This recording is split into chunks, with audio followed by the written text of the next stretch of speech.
Nos metemos de lleno ya en el tercer bloque de Lenia Savioli. Está en nuestros estudios el diputado por Frejupa, diputado provincial, Espartaco Marín. Bienvenido. Bueno, gracias. Y también está aquí con nosotros el diputado provincial por Propuesta Federal, Martín Ardoin. Buenas noches, bienvenido. Muchas gracias. Bueno, Eduardo, te concedo que arranques. Bueno, es una semana bastante dinámica, como suelen ser todas últimamente, pero me gustaría arrancar preguntándole al diputado Marín, que además es un colega, sobre esta situación que se ha venido profundizando con relación a la Corte Suprema de Justicia y algunos problemitas que están surgiendo de la forma en que se está manejando nuestro más alto tribunal, ¿no es cierto? Podríamos enumerar muchísimas circunstancias en las cuales la Corte o no actuó pudiendo o debiendo haberlo hecho, cuando no resolvió situaciones que tienen que ver con violaciones de derechos civiles y políticos, en algunos casos cuando se atacó directamente a minorías, el caso de los mapuches es lo primero que se me viene a la cabeza. Estas cuestiones de espionaje, donde aparecen involucrados jueces, etcétera, etcétera, fiscales, sin que se haya tomado ningún tipo de medida. Y esta idea de que la Corte lamentablemente participa de este conglomerado de herramientas internacionales que hemos dado en llamar lawfare. ¿Cuál es tu opinión con relación a la situación de la Corte Suprema en la Argentina?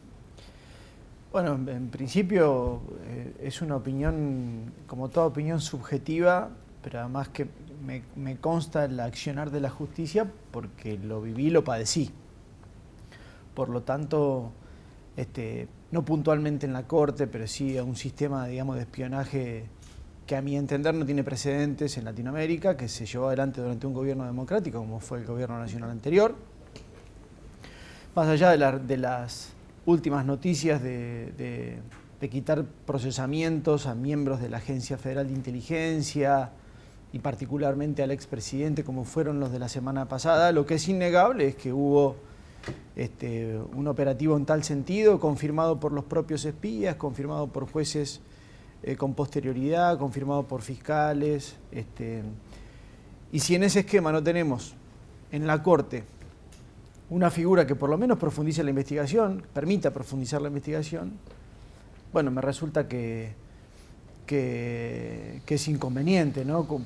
Por ser bondadoso con el término. Y en términos genéricos, saliéndome de lo que fue la metodología del lawfare, que además padecí, me parece que la Corte, digamos, en todas las encuestas, uno lo ve como uno de los poderes, como el poder más deslegitimado por la opinión pública. Y en eso creo que tiene que ver en gran parte, no solamente por el tribunal, que tuvo una composición compleja, por cómo fue alguno de sus dos nombramientos en la gestión anterior y por algunos comportamientos de algunos de sus integrantes, sino que creo que la justicia toda en general, fundamentalmente la justicia federal, merece a nuestro entender una reforma integral en su composición, en su funcionamiento. Creo que es una materia pendiente que tiene la democracia, reformar esta institución. Martín, vos coincidís con lo que está diciendo Espartaco en esto de que hay que reformar, y es una de las propuestas, ¿no?, que está rondando hoy en la legislatura nacional, la reforma, ¿no?, en primer lugar de la Corte y bueno, después la reforma judicial. Yo lo que veo, y con mucha preocupación, es el alejamiento de los problemas de la sociedad, de la gente común, del que la está pasando mal, de la realidad política. Hoy yo creo que es un poder contra otro, lejos de la diferenciación de los poderes del Estado, del Ejecutivo, Legislativo, como somos con el diputado y la justicia. Hoy vemos un poder contra otro, en problemas que no tiene la gente. La gente no tiene el problema de la justicia. Es un tema a tratar, claramente, pero no es el tema prioridad. Hoy tenemos una incertidumbre económica, social, económica, que pasa por otro lado. Entonces, creo que yo confío en la justicia, creo que se puede mejorar, Estamos en una provincia donde el Ejecutivo propone los jueces, claramente hay una incidencia de la política sobre la justicia, pero sigo confiando en la justicia. Me solidarizo con el diputado, se vio perjudicado, se fue dañado, yo creo que hay que ir hasta las últimas consecuencias y la justicia tiene que actuar.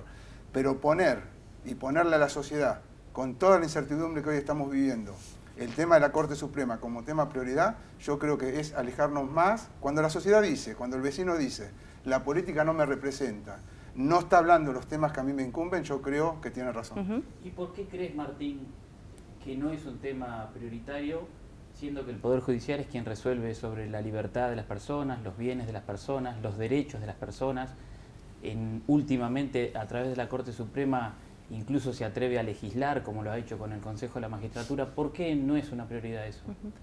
No puedo, ojalá tuviese la capacidad de interpretar al vecino. Yo te digo lo que uno ve cuando camina, cuando ves que no podés trabajar, que no podés... el otro día estaba con un carpintero, no puede hacer un mueble porque no se arriesga a gastar su madera. Me dice, si vos traes el material, yo te hago el mueble.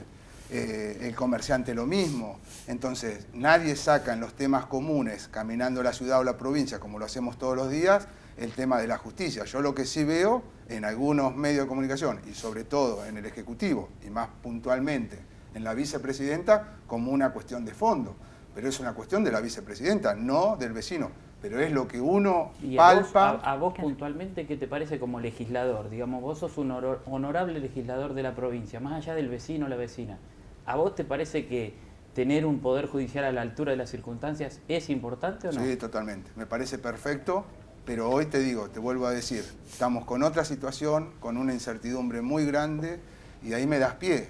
Estamos viviendo problemas que tiene el presidente con la vicepresidenta. O sea, hoy no es la oposición la que está poniendo palos, la que está llevando incertidumbre. La que sube y baja ministro, la que le hace una oposición dura al presidente es la vicepresidenta. Después podemos disfrazarlo de la forma que sea, pero entonces, y ahí nos metemos con la justicia. Sí, tenemos muchas cosas para tratar, pero hoy, con la situación económica y la situación social que estamos viviendo, no creo que sea prioridad en un tema que conoce acá los abogados, que es algo que hay que tratarlo y por consenso. No hay que aprovechar una minoría ocasional. Yo creo que una reforma judicial en Argentina, como otras reformas que hay que hacerlas por consenso. Para eso se necesita más estabilidad y más diálogo. ¿Eduardo? No, lo que pasa es que para mí, un poco vuelvo sobre lo que decía Juan Pablo, es bastante difícil separar una cosa de la otra. Lo que mencionó el diputado es de una gravedad institucional, independientemente de que él fue la víctima, pero sabemos que hay un sinfín de casos parecidos, y la Corte de alguna manera se expidió a través de su palabra o de su silencio, pero se expidió, terminó tomando parte, sobre hechos que sí tienen que ver con estas situaciones cotidianas que usted planteaba que le preocupan a la gente. Digamos, acá hemos sufrido un endeudamiento feroz, un tarifazo recordado, persecución de militantes políticos, el copamiento de la burocracia judicial, por decirlo de alguna manera. Yo recuerdo cuando se designaba un juez cada 5 días, ese era el promedio. 2 miembros de la Corte elegidos por decreto presidencial. Por lo tanto, me parece que eso sí, no hay forma de separarlo de una democracia robusta parecida a la que creemos que quiere la gente. Sí, yo ahí lo que diría, usted está hablando de tarifazo y de aumentos, ¿está hablando de esta gestión? No. Porque el tema es ese, el tema estamos viviendo. Hicimos mucho hincapié en el gobierno anterior, donde claramente la gente se expidió. El 10 de diciembre del 19 se entrega el mandato como corresponde, se cierra una etapa y se arranca otra. Cuando uno ve los índices, el dólar a 48, el riesgo país a 700, una estabilidad financiera que hoy es ciencia ficción, hoy estamos con un dólar de 300, con un riesgo país de 2.800, con un tarifazo que lo hicieron en la municipalidad. Entonces, yo voy sobre esos temas. O sea, podemos hacer hincapié en los 4 años anteriores. De hecho, tenemos un debate interesante en las sesiones, pero también podemos ver de las escuchas. Por eso yo no quiero alejarme del día a día de hoy a la gente, porque si empezamos a ver con las escuchas, los carpetazos, y nos vamos a ir a gobiernos anteriores que están muy lejos de la realidad de la gente. El que tenía todas las carpetas fue un expresidente, entonces empezó con los carpetazos. Pero yo creo que hoy la gente quiere ver cómo llega a fin de mes, cómo salimos de esta situación económica, y claramente está la gravedad de la justicia porque nos involucra a todos. Pero es alejarnos, es decir, vos me hablás del gobierno anterior, yo te puedo hablar de 2 gobiernos anteriores también, pero cada vez nos alejamos más de la realidad. Me parece que no es, humildemente, ¿no?, lo que el vecino está preocupado hoy, si Ardoin, Marín o nosotros nos peleamos. Es decir, ¿cómo le solucionamos al vecino de acá para adelante? Por eso, humildemente, es decir, lo que pasó, pasó, nos podemos echar culpas y nos echamos culpa eternamente. Es decir, a partir de ahora, ¿qué hacemos para salir de acá? ¿Seguimos con la misma metodología? ¿Seguimos culpándonos o agarramos puntos en común para poder trabajar juntos? Espartaco, con esto que estaban mencionando Martín Ardoin, problemas, ¿no?, de la sociedad. ¿Cuánto cabe o cuánto responsabilidad le cabe, ¿no?, a la deuda externa que hoy también se está discutiendo y la manera de pagarla y que, bueno, han devenido en muchos de los problemas que hoy tenemos? Sí, yo entiendo al diputado Ardoin en su esfuerzo argumental de entender lo que hoy la ciudadanía percibe, requiere, demanda, que lo tenemos todos los que militamos en política, digamos, fundamentalmente en territorio, ¿no? Lo que pasa es que hay que, a mí me parece que como condición de dirigente político tenemos que hacer una interpretación un poco más, diría, reforzada, ¿no?, de la situación, sin el eslogan de todo lo que nos pasa hoy es por herencia, cosa que no coincido en lo más mínimo, pero tampoco desprendernos de esa situación que nos llevó a tener hoy una situación compleja, en parte heredada, en parte autogenerada, en parte infligida por situaciones complejas como fue una pandemia, como hoy es una guerra, que eso creo que es de sentido común y no vale ni la pena discutirlo, digamos, ¿no? En términos económicos, como Martín planteaba, digamos, tenemos una inflación que no hemos podido contener, autóctona, por cierto, heredada autóctona, y también con una gran determinante como fue la guerra y producto de eso, ¿no? Entonces creo que teniendo en cuenta nosotros que podemos debatir con mayor profundidad las causales de la situación económica, bueno, a partir de ahí poder tener soluciones en conjunto. Pero termino con esto. Lo que tenemos que plantear, a mi entender, es que tenemos un modelo productivo diferente, digamos, diferente. Y no digo que uno sea mejor o sea peor, para eso está la sociedad que lo dijo en el 19 y que nosotros esperemos que en el año que viene nos vuelva a ratificar. Ahora, para que nos ratifique, hay un montón de cosas que tenemos que hacer que hasta el momento no hemos podido hacer, no hemos sabido hacer. Y una de las causales concretas es tranquilizar la economía, digamos, tranquilizar la economía. Evidentemente hay una situación económica que la oposición considera que la genera una relación entre el presidente y la vicepresidenta. A mí me parece que tiene que ver con algo mucho más profundo que eso, ¿no? Juan Pablo. Para los dos, por ahí Martín me dice que no es un tema de preocupación de la comunidad, pero sí creo yo que sacarse de encima algunas normas jurídicas de facto que nos siguen rigiéndolo es ¿por qué o cuándo va a ser aprobada en la Cámara de Diputados y Diputadas la Ley de Seguridad Ciudadana? ¿Por qué está frenada? ¿Por qué esa ley que se esperaba para el año pasado todavía no está? Sí, como quieras. Bueno, gracias. Sí, también se dijo en algún medio que la oposición no la quería tratar. Expliquémosle al vecino que el oficialismo cuenta con el número necesario para tratarlo y para aprobarla. A favor del gobierno, vamos a decir que se escucharon muchas voces, que se está tratando, que estamos todos de acuerdo de que hay que mejorar la ley y sacarla. El tema es, como nos ha pasado con otras leyes también de mucha importancia, se escuchan muchas las voces, pero después sale muchas veces como lo manda el Ejecutivo. ¿Qué quiere decir con esto? Y nos pasa como ciudadanos, y ahí tiene que ver con la justicia y con todo, que muchas veces se votan leyes que después en la práctica no son viables o no son podidas llevar a la práctica. Con el tema de la policía, lo que a nosotros nos pasa es, la ley mejora en muchos aspectos, pero no mejora en un aspecto fundamental, que no define el voto, porque el oficialismo lo podría sacar igual. Esto es una postura de la oposición, que no mejora la parte salarial. Entonces, seguimos con una policía que la mitad de su sueldo sigue siendo por horas extras o adicionales, a tanto hombre como mujer, padres de familia, y le exigimos a esa persona que esté a la altura de las circunstancias en actos de extremada vulnerabilidad, tanto para la víctima como para la policía, que capaz que está sin dormir, que no está con el equipamiento. Entonces, la ley mejora en algunos aspectos, pero no mejora para nosotros en la parte de cuidar al policía, tanto hombre como mujer, que es como un vecino, padre de familia, que tiene los mismos problemas de que no llega a fin de mes, problemas con sus hijos, problemas con la educación, y encima está sin dormir. Entonces, en algunas cosas se mejora, en otras nos hace mucho ruido. Pero esta cuestión salarial no es reducir, digo, toda una ley que tiene una visión de derechos humanos, si se quiere, digo, a una mirada economicista. Yo no voy a entrar en debate, yo creo que la ley, es por eso te digo, tiene muchas cosas perfectibles y que se han perfeccionado, pero si nos olvidamos de la parte humana, o sea, vamos a seguir teniendo problemas. ¿Qué oficial, tanto hombre como mujer, va a acudir en una situación traumática si no está en condiciones, con el equipamiento, con la capacitación, anímicamente bien?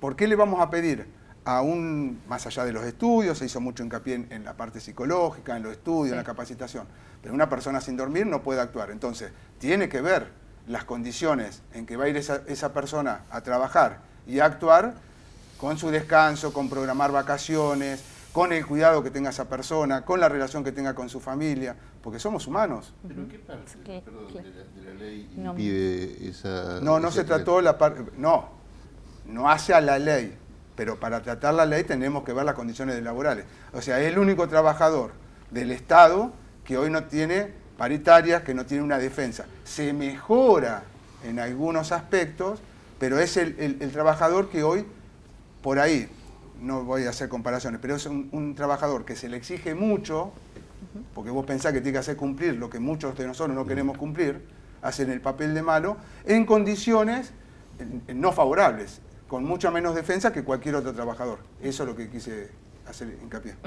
No, porque como se planteó lo de la paritaria, la pregunta se cae de maduro. ¿Ustedes están a favor de la sindicalización de la policía? Yo creo que sí, es largo el debate. A mí lo que le dé garantías, porque es otro trabajador. Después no quiero entrar en la parte legal, ustedes son más expertos y hay mucho escrito sobre esto. Necesitamos una fuerza que actúe y que trabaje y que esté protegida. Lo veo como trabajador te diría que sí o sí tendría que tener garantías. Después en la escuela, en la institución, bueno, habría que buscar la forma, pero me parece que ningún trabajador puede estar sin defensa o atado a no tener un salario que defender. Paco, si querés, sobre el mismo tema, y además te pregunto, desde el justicialismo viene dándose una suerte de debate entre la necesidad de hacer política y gestionar, como si fueran dicotómicas. ¿Qué quiere decir el marinismo, Convergencia, que son los que más vienen planteando cuando dicen hay que hacer más política? ¿A qué se refieren y qué están buscando? No, que digamos, esto de gestionar un Estado no es lo mismo que gestionar una empresa, ¿no? Y como correlato de esto, tuvimos la experiencia, no quiero ser reiterativo en términos de la crítica al gobierno anterior, porque de hecho hay mucha gente que considera un valor, no una crítica, lo que yo lo establezco como una crítica. Hay gente que consideraba que como venía funcionario del sector privado a hacerse cargo del Estado, bueno, iba a ser una administración excelente, bien administrada, no iban a tomar deuda, bueno. Evidentemente sucedió todo lo contrario, pusieron a los CEOs de las empresas privadas en lugares de responsabilidad estatal, quizás con buenas intenciones de que esto funcionara, pero a mi entender y al entender de la mayoría de la gente que no los votó en el 19, no funcionó.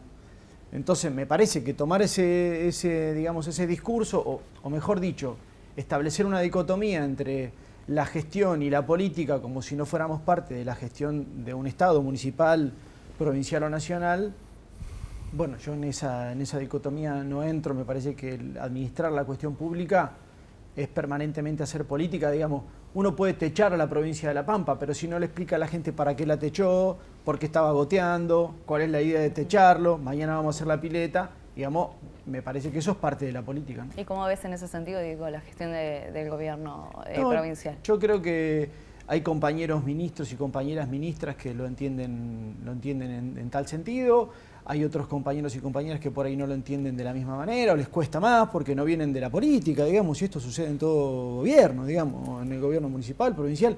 En la Cámara de Diputados hay diputados que tampoco vienen de la militancia permanente. Esto no lo estoy diciendo de manera peyorativa, sucede. Cuando uno integra un cuerpo colegiado, sea la Cámara, el Poder Legislativo o el Ejecutivo, digamos, los antecedentes, algunos vienen de la política, otros vienen de otros espacios, y me parece que cuando todos comprendamos que cuanto más política se haga, mucho mejor, es con más gestión y es con más política, que me parece que es la salida para esta situación. Es con más política a nivel nacional para que mejore la relación o tenga mejor relación el presidente con la vicepresidenta en términos de diálogo, pero también es con más gestión para que resolvamos una situación económica. Y en la provincia, lo mismo, digamos, si tenemos mucha más obra pública de la que tuvimos antes, si tuvimos mucho más aportes del gobierno nacional, por más de que podamos disentir, digamos, pero nosotros consideramos que sí. Bueno, además de eso, repito, la metáfora de la casa. Techamos la casa, ¿para qué la techamos?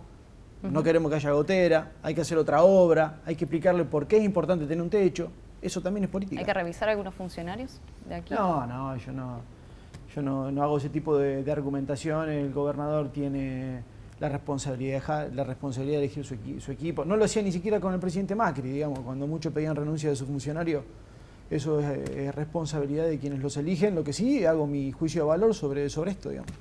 Una más, ya que estamos con la política. Hay una clara disidencia respecto de qué sector y qué persona debe ocupar la candidatura a la vicegobernación del peronismo. Vos te has metido un poco en la discusión. Cuando se da esa discusión, naturalizan, dan por hecho que Silioto va a ir por la reelección. ¿Qué pensás?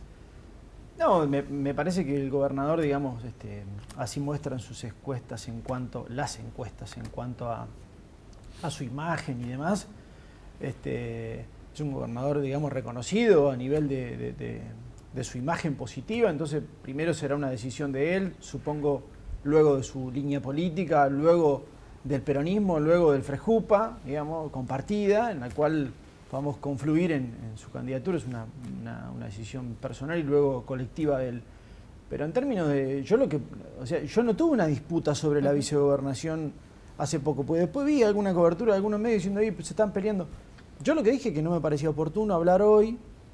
Algo hablamos hace un ratito, tenemos una crisis económica compleja. Hoy, 300 pesos el dólar blue, digamos, el contado con liquidación, el MEP. Hay un desequilibrio económico complejo que tenemos que tratar de aportar soluciones a esto, y si en el medio de esta situación incorporamos la disputa por lugares en una lista, me parece que parte de la abstracción, digamos, que la sociedad percibe, no solo con la justicia, sino con la clase política, que dice, che, hermano, están discutiendo sobre el lugar en una lista en el medio de un quilombo económico que tenemos, donde yo voy al súper no me alcanza.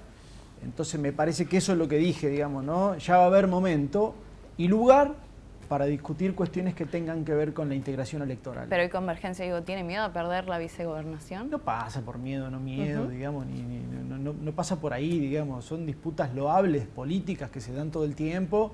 Lo que no me parece que este sea el tiempo, digamos.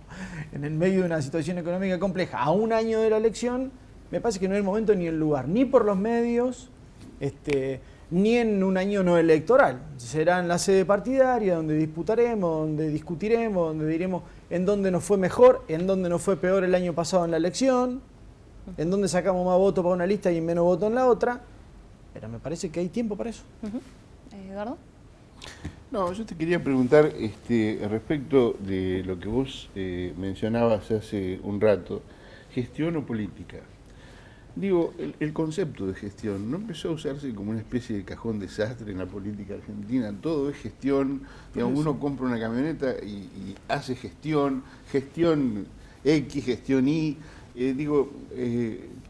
hoy por hoy, en este marco en el que está la Argentina, y no me refiero al de hoy, sino al que estamos desde hace mucho tiempo, la política pareciera ser una urgencia. No, y además te agrego un valor, urgente. Eduardo.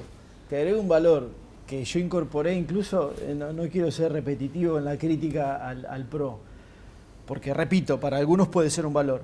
A la dicotomía entre gestión y política hubo algunos referentes políticos que planteaban de que había que abstraerse de la ideología. Que la política no era ideología, que la política era... Y yo disiento con esa visión, digamos, ¿no? Porque ideológicamente uno puede resolver un problema de una manera o puede resolver el problema de otra manera. Por ejemplo, con la intervención del Estado. Algunos pueden considerar que el Estado debe dejar de intervenir en el mercado, en la salud, en la educación, en las universidades públicas, y otros creemos que el Estado debe intervenir y lo debe hacer de manera eficiente. Y bueno, y eso es una discusión lógica.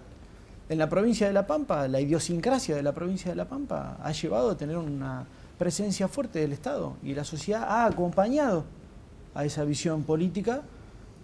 Por eso somos gobiernos desde el 83 hasta la fecha, digamos. En otras provincias quizás no, en otros distritos quizás no, a nivel nacional quizás hay una visión diferente. Pero bueno, estos son los valores, me parece que hay que discutir, ¿no? Volviendo a la política, Martín, bueno, estás, podríamos decir, lanzado como precandidato a la intendencia.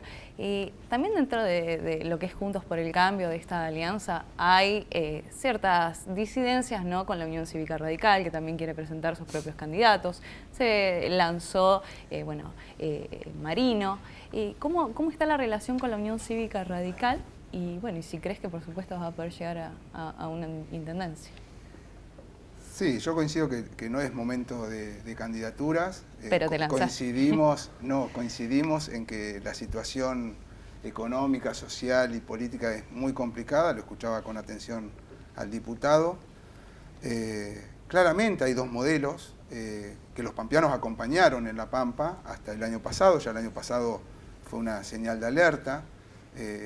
Yo creo que hay un modelo que se está agotando, de exprimir al que se esfuerza todos los días, del que trabaja, del que intenta ponerse un negocio, por ahí también por desconocimiento, porque no les ha tocado estar en el llano, por ahí no han tenido una empresa, no han tenido un taxi, no han tenido un kiosco, no han tenido una verdulería, y no saben lo que es pagar un empleado, lo que es pagar a la AFIP todos los meses. Puede ser, hay muchos políticos, no hay que dar nombres, pero que viven del Estado hace muchos años y no saben lo que es el día a día. Yo tengo diferencias con el diputado y lo hemos notado en las sesiones, en las comisiones, por ahí con buenas intenciones, pero se presentan proyectos donde es muy difícil decirles que no, pero donde nunca se habla de los recursos, con qué recursos se van a cubrir esos gastos, de ese Estado que parece que no tuviese fondo en la capacidad de resolver problemas, y uno lo ve a diario, que es finito, no puede cubrir todos los gastos que tiene. Hace pocos meses, un mes y pico, vimos la Expo Pyme, o sea, voy a decir algo que hizo bien el gobierno, promoviendo las pymes, al pequeño emprendedor, fue un éxito, fui 2 o 3 días a acompañarlos y a charlar con los que exponían, espectacular. Pero el lunes salían de ahí y seguían con una presión impositiva y una presión para trabajar que es muy difícil salir. El diputado también sé que camina mucho, yo camino mucho a Santa Rosa, camino mucho a la provincia. Está lleno de microemprendedores o pequeños emprendedores, pero informales. Porque cuando intentan dar un paso, yo les digo, cuando tienen que ir al contador, porque tienen que pagar un sueldo, tienen que pagar una carga social, quedan afuera del sistema. Entonces algo le estamos haciendo mal. Por eso digo, el diputado hace hincapié en la gestión anterior. Yo quiero mirar de acá para adelante. Pero no estamos bien como provincia, no estamos bien como Santa Rosa. Y ahí voy a lo tuyo. Santa Rosa, yo me crié, fui a la escuela, crié mis hijos acá, hago todo acá. Santa Rosa no es la Santa Rosa que yo me crié. Yendo al estadio municipal, a la escuela normal, no es la Santa Rosa que yo quería. Y obviamente tenemos otro modelo. O sea y otro que regresaríamos, digo, a una menor intervención del Estado, digo, en lo que estás mencionando y en esta propuesta, ¿no? que estás... Pero hay que ser cuidadoso con esas palabras, porque no es más Estado, más o menos Estado, sino un Estado eficiente. Hoy el mismo empleado estatal, se han nivelado todos los segmentos para abajo. no se habla de capacitación, no se habla de mérito. Venimos de una provincia, lo podemos desconocer o no, pero se conseguía trabajo si era amigo del político de turno. Hoy los chicos que logramos que vuelvan a La Pampa porque se recibieron, tienen que andar mendigando con su currículum a ver si conocen a alguien para poder entrar o no. O sea, ese es un modelo. Para mí está totalmente agotado. Totalmente agotado. Entonces, ¿seguimos haciendo lo mismo? Entonces, yo no hablo de un Estado bueno o un Estado malo, sino cuidar los recursos, hacerlo eficiente y sacar La Pampa adelante. Y si me permitís, sí, lo hicieron en otras provincias. Lo hizo San Luis, lo hizo en la ciudad de Buenos Aires. Yo cuando me fui a estudiar, que tuve la oportunidad de irme, Buenos Aires estaba detonado como estábamos nosotros. No se podía transitar, la inseguridad, las calles, la basura. No, ¿no fuiste? ¿Sí? Bueno, sí, es un orgullo para Latinoamérica, pero bueno, depende del punto de vista. Yo la veo limpia, la veo ordenada, se mejoró en un montón de cosas. Sí. ¿Lo podemos hacer en Santa Rosa? Vos hablás con el santarroceño y no se puede hacer. No, sí se puede, sí podemos hacerlo. Es compromiso. Vos fíjate en Córdoba. Pasás en Córdoba, respetás las señales, respetás la velocidad. Sos un ciudadano ordenado. Pasás Realicó para acá y no lo podemos cumplir. Algo estamos haciendo mal. Mencionás dos provincias, digo, aliadas a no, lo digo porque somos cientos de pampeanos que viajamos. ¿Y cómo cumplir las normas, respetar el tránsito? Porque hay una metodología, porque se propusieron bajar la mortalidad en las rutas, hacer cumplir las velocidades. Entrás a La Pampa, entrás a Santa Rosa, habla con el ciudadano. No estamos conformes con la Santa Rosa que tenemos, ni con el tránsito que tenemos. Juan Pablo, última pregunta cortita y terminamos. No, Martín, tu candidatura a la Intendencia, ¿la vas a sostener o es per legalerí en la pelea interna? ¿O ya no te bajás? Bueno, yo te agradezco que me digas candidatura. Yo lo que sigo es trabajando desde la Cámara todos los días y muy cerca del vecino. Tengo ganas de hacer algo por Santa Rosa. Se está trabajando con mucha gente que me está dando una mano, con equipos técnicos, con vecinos. Y yo sueño con esa Santa Rosa distinta. Te digo, la que me crié, la ordenada, de otro gobernador de otro signo, político, otros intendentes. Pero Santa Rosa hace 20 años era la ciudad que uno quería vivir. Tengo ejemplos de médicos que hace 30 años decidieron venirse a vivir acá y hacer su familia. Con la gobernación de Jorge, decís, con la intendencia de Jorge. Con la intendencia de Jorge. Vos fijate, otro signo político que el mío, y sin embargo, bueno, llevémoslo a ejemplos, la laguna, hoy no tenés baños, o sea, hoy tenés tantas cosas, no quiero entrar porque el vecino sabe lo que es Santa Rosa. No estamos conformes con esa Santa Rosa. Bueno, esa es la idea que tengo de si puedo colaborar con algo. Martín, Espartaco, muchísimas gracias. No, gracias a vos, por favor. No, de nada. Me quedé con algunas cositas, sí, pero bueno. Otro programa, estamos invitados al próximo. Me gusta el formato, me gusta. Nosotros nos vamos a una pausa y enseguida regresamos.